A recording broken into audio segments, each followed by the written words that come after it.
And in the meantime, I'm going to dive right into sharing the practice that I'm going to give you for today. And this is one of the 31 practices that is in this 31-day Authentic Change Wisdom mailing. And this one is about creating intentions, writing intentions. I have personally used writing intentions in my life for, gosh, the past maybe 5 or 6 years, and I've had some really great success and really some situations where there was really some pretty straight line between setting the intention and seeing it manifest within a very short period of time. So I really have a big belief in the value of writing intentions to create the life that you want. So let's talk for a minute about what intentions are. Each thought that we have throughout the day is an unspoken, unwritten intention. Everything in our self-talk is creating our reality. So if you're worrying about something, then you are creating an intention for that to be a problem. If you are thinking about how successful something's going to be, you're creating an intention for it to be successful. So that is one of the main points I want to make, is that we're setting intentions all the time, even though we aren't consciously doing it, just through our thoughts. We're not conscious, and what I want is for you to get conscious about the intentions that you're setting.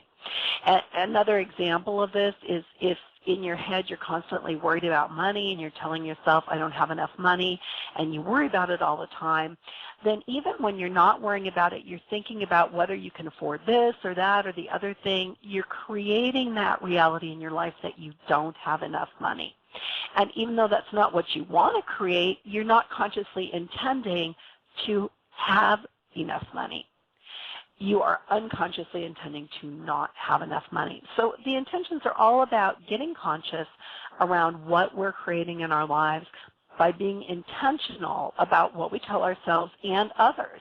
Instead of the constant thought of and worry about not enough money, you can set an intention that says something like, I'm grateful for the constant flow of abundance in my life. I'm truly thankful that all my needs and desires are met easily and effortlessly. So in this case, not only are you creating abundance with this intention, you're also creating a flow that arrives easily and effortlessly. So before I go on with telling you the format of intentions and some guidelines around how to write them, I do just want to remind people that if you have an issue or problem that you want some help with, you can call in right now at 718-766-4415, and I'll take your calls after I finish sharing this practice. So here are some guidelines for writing intentions, and none of these are really hard and fast rules. People have been successful even when breaking these guidelines, but there are some good things to keep in mind and to follow whenever you can to help you be more successful at creating what you want in your life. So the first thing is that you need to state your intention in the present tense as if it's already happened. So you want to say, I'm so grateful to have a job I love where I am fairly compensated, even if the reality right now is that you hate your job and you don't make enough money. So you state it as if it's already happened. Another guideline is to use gratitude words in your intention, like grateful, thankful. You're thanking the universe in advance for manifesting what you desire. And gratitude is a very high vibrational energy. You also want to use other emotion words in your intentions, just like you did if you have written a vision. You want to imagine how you'll feel once this intention has manifested and use those words, things like excited, thrilled, peaceful, happy, so that you are really feeling the reality of that intention having manifested in your life. You also want to avoid using the word not in your intentions. Our brains don't get that we're asking for the opposite thing when we say not. So if you say, I'm grateful that I am not ill, what your brain is going to hear is ill. I'm grateful that I am ill. And you might actually be creating that you are ill. So instead you want to say, I'm grateful that I have robust health. Also, your intention should only address the end result that you want, not how you will achieve it. In fact, it's really freeing to be released from worrying about how it will happen and just allow the universe to do its thing. Things can show up in ways you never would have imagined, and I have some really great stories about this that I will share at another time, but you just never know how it will happen. So only intend for the end result that you want.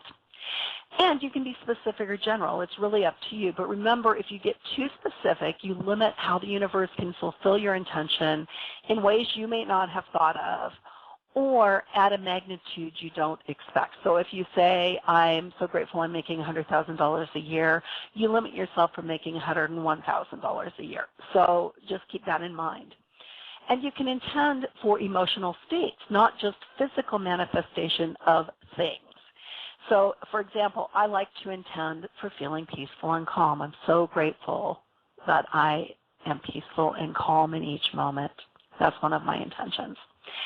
And after you've written each intention, read it out loud, then sit for a moment with your eyes closed and feel what it's like to have that intention manifested in your life. And this kind of helps to lock it in.